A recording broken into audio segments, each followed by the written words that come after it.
Herkese merhaba. Derin güzel bir nefesi içinize alarak ve uzun uzun vererek benimle geçmiş bir yolculuğa çıkmaya var mısınız? Bu videoda geçmiş yaşamın 5 işaretinden söz edeceğim sizlere. Bugün birçoğumuz burada olma amacımıza dair bir belirsizlik ve kafa karışıklığı yaşıyoruz. Bazen sorarsınız kendinize, neden buradayım ve ne işe yaramaya geldim? Peki önümden kaldıramadığım bunca engellerin manası ne? Neden sudan korkuyorum ya da ateşten? Sırtımdaki bu ağrıyı kendimi bildim bileli neden çekiyorum? Neden sürekli o ülkeye gitmek istiyorum? Neden evlenemiyorum? Neden çocuğum olmuyor? Niye aynı tip insanlarla karşılaşıyor ve bu tekrara bir türlü son veremiyorum? Gibi daha yüzlerce soru. Ne yazık ki bazen bu soruların cevaplarını sadece çocuklukta aramak yeterli olmuyor. Peki hiç geçmiş yaşamlarınızdan miras olarak gelebileceğini düşündünüz mü? Bu videoda konuya bir de bu açıdan bakacağız. Kim olduğumuzu gerçekten bilmek istiyorsak öncelikle geçmişte kim olduğumuzu bilmemiz gerekir. Oradan buraya tutacağımız ışık bu bedendeki yaşamınızı birçok yönden aydınlatacaktır. Nasıl mı? Burada kitabi bilgilerden ziyade yaptığım regresyon seanslarında tanık olduğum şeylerden örnek vermek daha anlaşılır olacak. Bir kadın danışanım hayatı boyunca hiç evlenmedi ve çocuk sahibi olmadı. İstemediği ya da direndiği için değil, belki de neden böyle olduğunu kendisi bile bilmediği için. Onunla yaptığım regresyon seansında inanılmaz bir yaşam anısına gitti. Kendini siyahi, hamile ve çok yoksul bir kadın olarak gördü. Hem de başka bir zamanda ve başka bir hayatta. Üstelik kadın Türk değildi. Tunus açıklarında yol alan bir geminin kaçak yolcusuydu ve daha iyi bir hayata gitmek için o gemideydi. Ancak gemi su alıp batmaya başladığında yüzme bilmeyen bu iri gözlü kadın karnında doğumu yaklaşmış bebeğiyle birlikte sulara gömüldü ve öldü. Aslında danışanımın kendisinin bile farkında olmadığı bu korkuyu, şuuraltı zihni, eğer hamile kalırsam bebeğimin başına kötü bir şey gelir şeklinde ilişkilendirmişti. Belki de bu nedenle hayatı boyunca hiç çocuk sahibi olmak için çaba sarf etmedi. Peki gelelim regresyona. Nedir regresyon ve neye hizmet eder? Regresyon geçmiş yaşamlara yolculuktur. Uyanıkken rüya görmek gibidir. Bir şeyleri sıradan hatırlamaktan biraz farklıdır.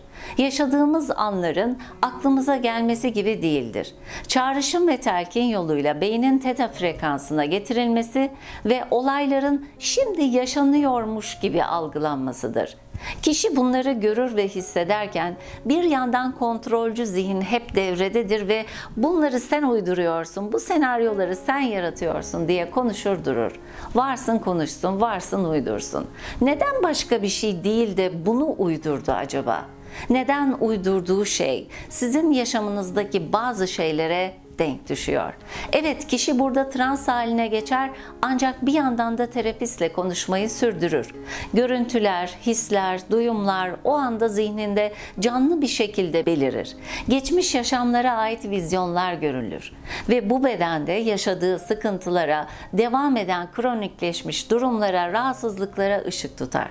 Geçmiş yaşamlardan taşıdığımız, kendini suçlamak, intikam, utanç, ilerleyememek gibi durumların kaynağını görebilmemizi ve çözümleyebilmemizi sağlar. Çünkü regresyon sırasında gördüğümüz geçmişin artık geçmişte kaldığını kabul ettiğimiz yerdir. Ruhun yaralı parçası iyileştirilir, kayıp ve yitik parçalar bulunur. Bazı fiziksel travmalar regresyonda su yüzüne çıktığında bu yaşamda hiçbir nedene bağlı olmadığını göstererek bizi şok ederler. Örneğin seansa başlarken sağ kolundan göğsüne yayılan şiddetli ağrı nedeniyle kolunu rahatça kullanamadığını belirten bir danışanım, seansta koluyla ilgili bir anıya gidip bunun o yaşama dair bir mesele olduğunu fark ettikten sonra kolunu rahatça kullanmaya başladığını, kolundaki sızıdan kurtulduğunu belirtmişti. Yani geçmiş yaşamlardan taşıdığımız dramalar son bulduğunda bunların ruhun maskeleri olduğunu fark ederiz. Gölgeleri bu yaşamımıza vuran maskeler. Enteresan değil mi? Birçok eski medeniyet, Antik Yunan, Antik Mısır, Çin, Tibet, Hint, Kamboçya, Indus Vadisi'ndeki uygarlıklar hepsi ortak bir şey söylediler. Dünyaya tekrar tekrar geleceğiz çünkü öğrenmemiz gereken dersler var. Bizim insan bedeninde deneyimler yaşayan çok boyutlu varlıklar olduğumuzu söylediler. Bedenlenmiş ruhlar. Einstein enerjinin yaratılamayacağını ve yok edilemeyeceğini, sadece transfer edilebileceğini söyledi. Bunu bilmek, kendimizin en iyi versiyonuna ulaşmamızda bize nasıl yardımcı olabilir? Gelin şimdi karakterimizin kodlarını çözebilmek için geçmiş yaşamın 5 işaretine hep birlikte göz atalım. Birinci işaret, isimlerimiz. İsminiz nedir? Gerçekten neden bu ismi taşıdığınızı hiç düşündünüz mü? Tesadüf mü? Bugünkü siz olmadan önce kimdiniz? Sözcükler enerjidir, sözcükler titreşimdir. İsimlerimiz de bir sözcüktür ve hayat boyu belki de bizlere milyonlarca kez söylenir. İsimler geçmiş yaşamlarımızdan bugüne bir geçittir. Kim olduğumuza dair bir gösterge. Çok önemli anlamlar taşırlar. Neyle isimlendirilmişsek o bizim içimizden geçer ve bizi titreşimiyle etkiler. Hani bir şeyi 40 kere söyleyince olur der ya atalarımız. İşte isimlerimiz de bu etkiye sahiptir. Bir süre sonra biz o oluruz. İsimlerimiz bizi, biz de onları yansıtmaya başlarız. İnceden inceye dönüştürürler bizi. Diğer taraftan isimlerimiz bize başkaları tarafından verilir ve bu isimler başkalarının bizi tanımlama şeklidir. Enteresan değil mi? Onca ismin içinde neden bu verildi? Kendinize bir isim verebilseydiniz bu ne olurdu? Kendinizi hangi isimle, hangi sözcükle tanımlardınız? Şu anki isminizi mi tercih ederdiniz yoksa farklı bir ad mı koyardınız? Hiç düşündünüz mü? Bir düşünün bakalım. Geçmiş yaşamın ikinci işareti, ilgi alanlarımız. Neden çiçeklerle uğraşmayı seviyorsunuz? Denize niye bu kadar tutkuyla bağlısınız ya da dalmayı çok seviyorsunuz? Neden keman çalmayı seçtiniz? Neden başkalarına yardım etmeyi amaç edinmiş olabilirsiniz? Neden ibadet etmek sizin için bu kadar önemli? Meslek olarak niye öğretmenliği seçtiniz ya da neden şiir yazıyorsunuz? Neden? Hayatta ne yaptığımız, daha önce ne yaptığımıza ayna tutar. Niye bazı insanların bazı şeylere yetenekleri daha fazladır? Acaba bunlar burada öğrendiklerimiz midir? Yoksa geçmiş yaşamlardan edindiğimiz tecrübeler midir? O yüzden mi bazı insanlar bazı konularda gerçekten çok iyidir? İlgi alanlarımızın ne olduğu büyük ipuçları sunar. Marangozlukla mı ilgileniyorsunuz? Spiritüel konular mı daha çok ilginizi çekiyor? Ve adaleti mi sağlamakla uğraşıyorsunuz? Bunlar gibi. Hepsi derin ipuçlarıdır. Buraya gelmeden önce ne yaptığımıza dair. Üçüncü işaret, farkındalık düzeyi. Çok sevdiğim bir söz vardır. Gerçekten uyuyan bir insanı kolaylıkla uyandırabilirsin. Ancak uyku numarası yapan birini uyandıramazsın. Bazı insanlar uyanışı istemezler. Onlar uyandırılamazlar. Farkındalık seviyesi zihnin nerede olduğuyla ilgilidir. Farkındalık farkları görebilmektir. Mukayese edebilme yeteneğidir. Net biliş halidir ve an dikkatidir. Okyanus dalgalarının üstünde sörf yapan sörfçünün dikkatidir, an dikkati. Bir anlık dikkat kaybı onun dalgalar arasında alaşağı olmasına sebep olur. Peki farkındalık düzeyinin geçmiş yaşamla bağlantısı nedir? Bu hayatta yaptığımız şeyler ve özelliklerimizle ilgili sırlar vardır. Bazıları savaşçıdır. Sonuna kadar mücadele ederler. Bu nereden ileri gelmektedir? Belki geçmiş bir yaşamda filozoftunuz, halkı uyandırmaya çalışan. Belki bir gladyatördünüz, belki de bir kanun koyucuydunuz. İlginç ve bütün bunları başka bir yerde öğrendiniz. Bu yüzden bu farkındalığa sahipsiniz. Bu yüzden nedenini bilmeksizin adaletsizliğe, haksızlığa büyük tepkiler gösteriyorsunuz. Bazen etrafınızdaki illüzyonu görürsünüz. O kompozisyon size çok tanıdık gelir. Ama başkaları bunu göremez. Neden? Nasıl oluyor da siz görebiliyorsunuz ama diğerleri göremiyor? Çünkü siz onların görmediği yerleri gördünüz. Onlar da sizin görmediğiniz yerlere gittiler ve oralarda bulundular. Doğal olarak herkes tecrübe ettiği ve bulunduğu yerlerin bilgisine sahip oldu. Daha önce yaşadığımız hayattaki eylemlerin ve duyguların bilgisiyle bugünkü farkındalık düzeyimize sahibiz. Hücresel hafızadaki bu bilgiyle dünyaya geliyoruz. Şimdi gelelim dördüncü işarete. Karakterimizin güçlü ve zayıf yanları. Bu nokta karakterimizin güçlü, sahip olmaktan hoşnut olduğumuz ve aynı zamanda çözümleyemediğimiz yanlarımızla ilgilidir. Şu anda karşı karşıya olduğunuz, size meydan okuyan durumlar neler? Yüzeye çıkan ama bir türlü çözemediğiniz konular. Nelerle cebelleşiyorsunuz? Neden bazı insanlara tahammül edemiyorsunuz? Hangi özellikleriyle size rahatsızlık veriyorlar? Neden bir fobiniz var? Niçin böcekten, kapalı yerlerden ya da bir hayvandan korkuyorsunuz? Belki bir güvensizlik probleminiz var. Belki elinize aldığınız bir yiyeceği bile koklamadan yiyemiyorsunuz. Acaba neden?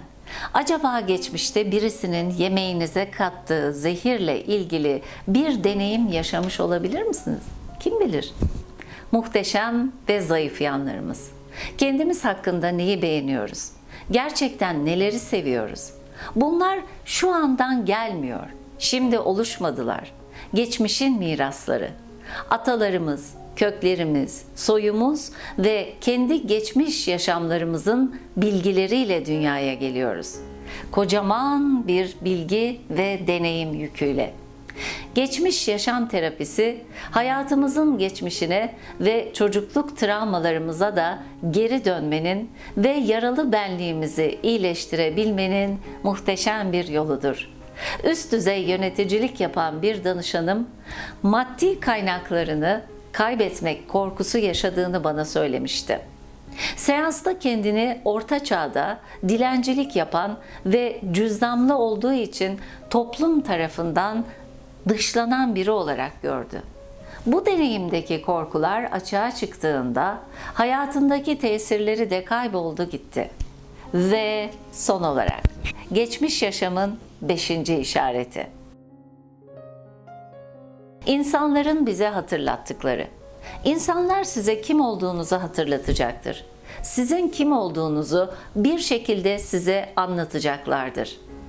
Bu insanlar hayatınızdadır ya da geleceklerdir. Bazen biriyle konuşurken o size ayna tutar. Sizdeki geçmiş bir anıyı hatırlatır. Ya da bazen tanımadığınız insanlar bir anda yanınıza gelip size asker misiniz, öğretmen misiniz gibisinden sorular sorarlar. Bu soruya birden fazla kez maruz kaldıysanız orada yüksek bir farkındalıkla durup düşünün. Kendinize şunu sorun. İnsanlar bana benimle ilgili ne hatırlatmaya çalışıyor? Neden hepsi birleşmiş gibi bana aynı soruyu soruyorlar? Aslında bu sorular o insanlar aracılığıyla size gelen ilahi bir mesaj ve işarettir. Uzun süredir göremediğiniz ya da yadsıdığınız yanlarınızı fark etmeniz için gelen sinyallerdir. Belki gerçek yaşam amacınızı size göstermeye çalışan yaratıcıdan gelen küçük dürtmeler ve hatırlatmalardır. Bazen de size anlatılanlara öyle bir hisse kapılırsınız ki sanki ben bunu bir yerden duymuşum gibi geliyor ya da ben bir yerlerden burayı hatırlıyorum sanki der gibi hissedersiniz ve buna da dejavu dersiniz. Bu tanıdık gelme hissi sizin geçmiş yaşamınızdan parçalar hatırlamanızdır. Bazen bunlar rüyalar veya kabuslar aracılığıyla da gelir. Ya da derin bir meditasyonda kim olduğunuza dair ipuçlarını hatırlarsınız. Biz aslında birçok farklı şeydik. Bu neden önemlidir? Bugün neden böyle davrandığımız konusunda daha derin bir bilgeliğe sahip olabilmek için önemlidir. Hastalık veya travmalarımızın sebeplerini görmek ve onları çözebilmek için önemlidir. Bir kez geçmiş yaşam tecrübenizle bağlantı kurduğunuzda kim olduğunuzu kabullenmeniz kolaylaşır ve geleceği de buna göre şekillendirebilirsiniz. yaşam amacınızı bulmada. Yarım kalan hangi dersleri tamamlamak ve ne öğrenmek için burada olduğunuzu anlamada yol gösterici olacaktır. Değişim, yüzleşmek, bağışlamak ve kabullenmekle başlar. Sandığımız kişi olduğumuza inanmak bir buzdağının ucudur ve altında tasavvur edeceğimizden çok daha fazlası vardır. Özlemini çektiğiniz hakikat yalnızca kendi içinizdedir. Zaten içinizde olmayanı dışınızda göremezsiniz. Evet sevgili dostlar, şimdilik benden bu kadar. Ruhlarımızın yolculuğu harika deneyimler yaşatsın her birimize. Kendinize iyi bakın. Her şey rast gitsin, denk gelsin daima. Hoşça kalın.